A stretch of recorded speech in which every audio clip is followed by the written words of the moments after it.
Benvinguts al Minut de la Terra. Avui em vinc a queixar dels llibres d'anatomia.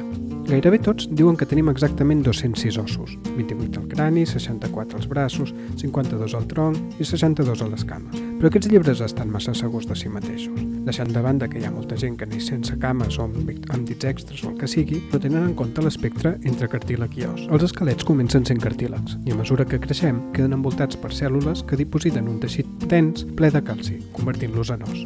Quan som nadons, només la part central i els dos extrems d'alguns dels ossos s'han convertit realment en os, i ja que els llibres mateixos solen definir els ossos individuals com àrees ininterrompudes de teixit de calci, consideren que els nadons tenen molts més ossos que els adults. I això ja fa mala pinta.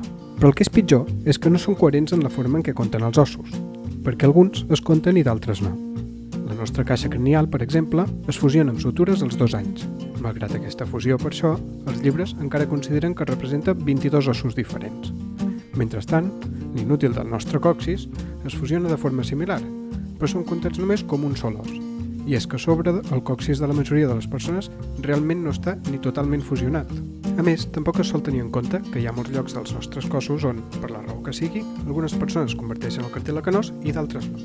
El 30% de la gent ha classificat almenys un os addicional de la mida d'un cigró darrere els genolls. El 20% té un os addicional com a part del dit petit del peu i el 10% tenim un os addicional al canell. Es va trobar un home que havia fet 42 ossos addicionals al seu cos. Ni tan sols ho sabia fins que li van fer una radiografia.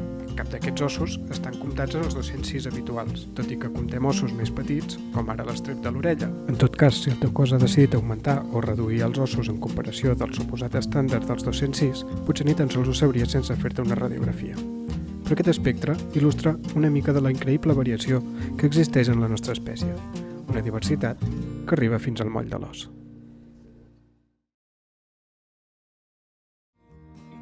M'agrada. Em subscric. Comparteixo.